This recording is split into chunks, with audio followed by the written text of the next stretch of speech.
शाम सूरज को ढलना सिखाती है, क्षमा परवाना को जलना सिखाती है, गिरने वालों को होती है तकलीफ पर ठोकर ही इंसान को चलना सिखाती है। नमस्कार दोस्तों, मैं अभिनंदन आपका इस जेआरएफ जंक्शन चैनल पे हार्दिक स्वागत करता हूं।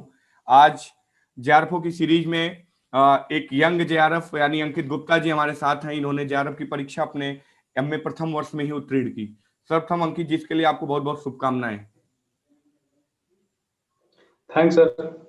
अंकित जी ने, मैं आपको बताता चलूं कि अंकित जी ने एमए अभी ये प्रथम वर्ष में है और इन्होंने ज्योग्राफी से अपनी जेआरएफ की परीक्षा उत्तीर्ण की। और अंकित जी इसके पहले जो है अंकित जी मतलब मेधावी छात्र भी रहे हैं। अंकित जी ये बताइए कि जो इसमें जैसे कि दो पेपर होते हैं, एक फर्स्ट पेपर होता है जो जनरल होता है जिसमें टीचिंग, रिसर्च और ये डाटा इंटरप्रिटेशन, कॉम्प्रिहेंशन होता है। तो इसमें आपको सीएम जी थोड़ा सा इस पे बताइए कि कैसे इसको अंकित जी किया जाए। सर जी, पहली बात पूरे सिलेबस को कवर करें। जी। जहां तक हो सके सिलेबस को कवर करें। पहले हम समझे कि क्वेश्चन कहाँ से आ रहे हैं, जी ये ज्यादा महत्वपूर्ण है। जी जी। और सर, और ज्यादा से ज्यादा सर प्रैक्टिस करने की कोशिश करें चीजों को, तब प्रैक्टिस शायद समझ मेक्स में मैन आए। परफेक्ट। बिल्कुल। अच्छा अंकित जी, यस सर। आपको ऐसा कौन सा पार्ट लगा कि एकदम पनीर के पकौड़े हैं, बस खाते जाना है?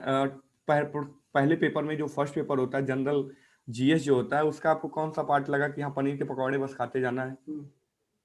सबसे इजी टॉपिक कौन सा लगा? सर जैसे मेरा बैकग्राउंड इंटर में मैथ्स करा जी है, जी तो मुझे डीआई और रीजनिंग जो है, मैथमेटिकल रीजनिंग, जी जी। वो ऐसे लगे कि हो सकता है, ये बिल्कुल बिल्कुल। आसानी और से हो सकता है। इसकी खासियत ये है कि इसके सारे के सारे आपको मार्क्स मिलते हैं और आप क्लियर हो जाते हैं पहले कि आपको मार्क्स मिलना है कि नहीं मिलना है। अंकित जी, जैसे कि हाँ बहुत सारे सर, बच्चों को एक ये हमें प्रॉब्लम। मालूम होता है कि सब। बिल्कुल, बोलिए बोलिए, कंटिन्यू। जैसे सर, ये हमें मालूम होता है कि ये सब तो हमेशा सही ही होंगे, क्योंकि आंसर हमें मालूम होता है, जी जी सॉल्व करते हैं आंसर आ जाता है। जी जी। जो कि रिसर्च और टीचिंग वाला एक टफ पार्ट माना जाता है कि मतलब कैसे कवर किया जाए, क्योंकि उसमें आपकी कोई हाँ सर। सेफ्टी नहीं होती। तो रिसर्च को कैसे किया जाए अंकित? जैसे आपने हम्म। अपने प्रथम प्रयास में और आपने एमए प्रथम वर्ष में ही इस एग्जाम को क्रैक किया, तो इसको जैसे कि कैसे आपने रिसर्च और टीचिंग के पार्ट को कवर किया? रिसर्च के लिए सर मैंने किताब आती है केवीएस मदान। जी जी सर मैं उसको लगातार पढ़ा था और प्रैक्टिस किया था, कोई जी प्रीवियस ईयर क्वेश्चंस को प्रैक्टिस किया था। जी जी। Mainly focus previous year question ही था। हम्म। मतलब और प्रीवियस ईयर लगातार क्वेश्चन। कंटिन्यूटी सर चाहिए। हाँ, कंटिन्यूटी आपकी बनी रहे। अच्छा अंकित जी ये बताइए कि हम्म। कंटिन्यूटी तो बनी ही रहेगी, लेकिन ये बताइए केवीएस मदान के अलावा आपने किसी और बुक की कोई सहायता ली या कुछ और किया फर्स्ट पेपर के लिए आपने? हाँ, जैसे सर ग्रेड अप हुआ या अनअकैडमी हुआ, उस पे जाकर हम मॉक टेस्ट देते रहते थे। जी जी। और कोई टॉपिक नहीं समझ में आया, उसे यूट्यूब पे सर्च कर लिया, फिर उस पे वीडियो देख लिए। हम्म। यही सब करते थे। हाँ, ये करते रहे। अच्छा अंकित जी ये बताइए, जैसे आपके लिए तो डीआई काफी इजी रहा, लेकिन बहुत सारे बच्चों को मुझे मैसेज आते हैं कि सर मुझे डीआई पढ़ा दीजिए चैनल पे, वो डीआई उनको टफ लगता है। लेकिन ये आपके लिए एक हम्म। अपॉर्चुनिटी थी, बहुत सारे लोगों के लिए बहुत बड़ी प्रॉब्लम है, डीआई को one of the tough part वो मानते हैं। अच्छा अंकित जी ये बताइए, करंट की कितनी भूमिका है या क्या भूमिका है? एक हवा बनाया जाता है कि करंट की करंट क्या के सर, भूमिका? जी इन्वायरमेंट वाले सेक्शन में कुछ करंट क्वेश्चंस आते हैं, जी जी जो जो सर उतना महत्वपूर्ण नहीं, हमें नहीं लगता सर करंट को उतना फोकस करना चाहिए, क्योंकि हमारे पास अन्य सेक्शंस हैं, जैसे रिसर्च है, टीचिंग है, कम्प्रिहेंशन है। हम्म। ये इन सब पे फोकस करके हम निकाल सकते हैं चीजों को। तो करंट मतलब सर, करंट इतना ब्रॉड है कि उसे पूरा कवर नहीं किया जा सकता। बिल्कुल बिल्कुल। और इसमें आप प्रीवियस ईयर के आप क्वेश्चन में ये चीज देख सकते हैं कि किस तरह के वो करंट क्वेश्चन करते हैं, मतलब जैसे कि रैंकिंग हो गई, एनआरएफ की हो गई, या न्यू एजुकेशन अभी पॉलिसी आई है, तो इन सब हम्म। चीजों को आप देख सकते हैं, एक रफली आइडिया लग जाएगा आपको। और प्रीवियस ईयर की इसमें काफी भूमिका है। तो अंकित जी ये बताइए, जो ज्योग्राफी आपका सब्जेक्ट रहा, इसके लिए आपने क्या रणनीति बनाई? होलिस्टिक रूप से जी आप सर। थोड़ा बताइए कि क्या क्या बुकें आपने पढ़ी और क्या क्या जो छात्र ज्योग्राफी से जेआरएफ का एग्जाम क्रैक करना चाहते हैं वो कैसे इसको कवर करें? जै- हाँ सर जैसे मेरा जहाँ तक यूनिवर्सिटी ऑफ इलाहाबाद से ही मेरा सर ग्रेजुएशन रहा है, जी और यहीं के सर प्रोफेसर हैं, समित सिंह सर की किताब है जी जी भौतिक भूगोल। जी उसमें सर वो बहुत मददगार है, मतलब वो किताब आपका आधा सिलेबस कवर करता है। जी। तो चूँकि मैं बीए से ही लगातार सब चीज़ों को पढ़ता आया और कंटिन्यूटी रही सर, हम्म। तो आसान रहा मेरे लिए अन्य चीज़ें। और तो सर जी और ह्यूमैनिटी के पार्ट के लिए सर एच डी मौर्य और अलका गौतम की किताबें आती हैं। जी। जी। ऑनलाइन किसी प्लेटफॉर्म और का सर भी मदद लिया आपने? यही सर यही क्या सर? बेसिक ऑनलाइन किसी प्लेटफॉर्म का आपने मदद ली? जैसे आपके ही हाँ मतलब सर, जैसे आप प्रोफेसर ओझा सर। अनअकैडमी पे आप जा सकते हैं सर। जी जी। अनअकैडमी पे आप जा सकते हैं, कोई चीज़ें अगर समझ में नहीं आती है तो आप वहाँ से देख सकते हैं। जी जी। अच्छा, ये बताइए अंकित जी कि एक जेआरएफ के लिए मतलब एक कहावत कही जाती है कि कितने घंटे पढ़ा जाए, या तो कुछ लोग कहते हैं कि ऐसे किया जाए, ऐसे किया जाए, या कॉन्सेप्ट बेस पे किया जाए। कैसे आप इसको देखते हैं कि कॉन्सेप्ट पे काम किया जाए कि घंटे पे काम किया जाए, और कितने मंथ तक एक, जैसे एग्जाम इसका ईयर में 2 बार होता है, तो मतलब क्या 6 महीने सफिशियंट होते हैं तैयारी के लिए?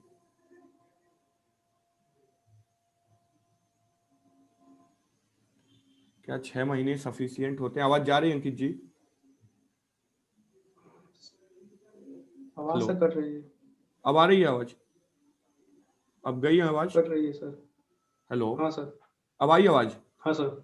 तो हाँ अंकित सर। जी ये बताइए कि मतलब कॉन्सेप्ट पे काम किया जाए या कितने घंटे पढ़ा जाए? आपने कितने घंटे पढ़ा ये आप बताइए,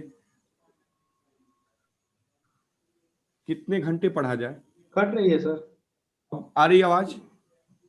अब आ रही है? बीच-बीच में कट जा रहा है सर। तो कितने घंटे पढ़ा जाए? अब आवाज आ रही है? हाँ ये सर। क्वेश्चन था कि कितने घंटे सर पढ़े। घंटे से सर मतलब नहीं होता सर, पढ़ाई लगातार कंटिन्यूटी होनी चाहिए बस, और कुछ नहीं। अच्छा, आप आपने घंटे मतलब नहीं होता, आपको कॉन्सेप्ट में समझ में आना चाहिए, हर चीज़ होना चाहिए, घंटे मतलब नहीं रखते मेरे मायने से। आपने कितने घंटे पढ़ा था, एक वो मतलब व्यू बताइए। क्या 12 घंटे आप पढ़ते थे या सर मेरे जनरल? लिए कभी भी घंटे महत्वपूर्ण रहे ही अच्छा, नहीं। घंटे आपके लिए महत्वपूर्ण नहीं रहे, बिल्कुल। मतलब कॉन्सेप्ट पे आप काम कर रहे थे अपने। हाँ सर, कॉन्सेप्ट क्लियर रहेगा तो हमारे घंटे से कोई मतलब नहीं होता सर। अच्छा, ज्योग्राफी ये में आपको कौन, दिखावटी। हाँ, अच्छा ज्योग्राफी में आपको कौन सा पार्ट लगा कि टफ हेलो था? सर। मतलब ज्योग्राफी में आपको कौन सा पार्ट लगा कि ये पार्ट टफ है? Sir practicals.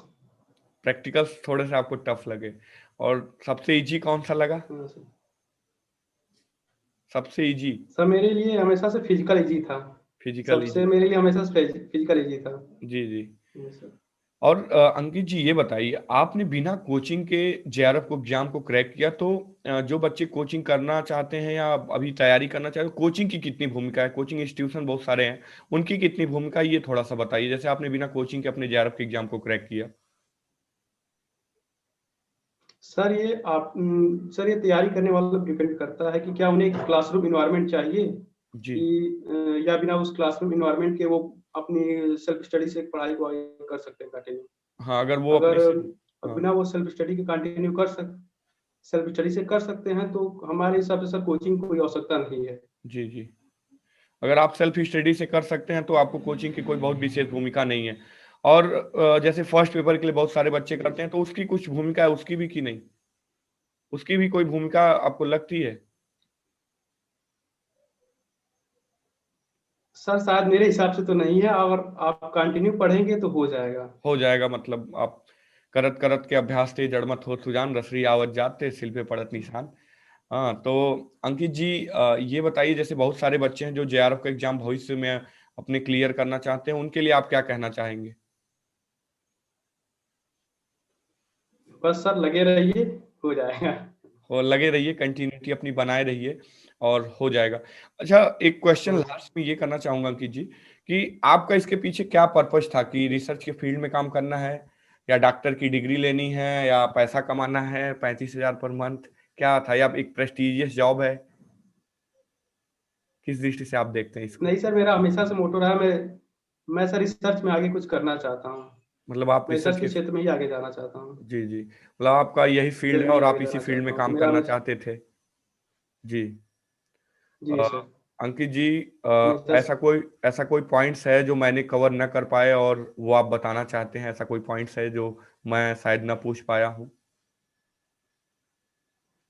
आप कुछ सर बताना? जैसे आपका जो चैनल है सर, जी जैसे सर आपका जो चैनल है, उस पे सर जो इंटरव्यू आते रहते हैं, उससे आदमी मोटिवेट होता रहता है सर। जी जी। वो मोटिवेशन बहुत ज़रूरी होती है। तो मैं तो ये इतना ही कहना चाहूँगा कि आपके चैनल को सब्सक्राइब किया जाए, लाइक करें। हम्म। ठीक है अंकित जी, हमारे चैनल इससे पे आने के लिए मोटिवेशन आपका बना बहुत बहुत रहता है धन्यवाद। सर। क्या कह रहे हैं Ankit ji? Thank you sir. ठीक है, थैंक यू। इससे सर नमस्कार। मोटिवेशन बना रहता है हाँ सर। हाँ, थैंक यू मैं सर।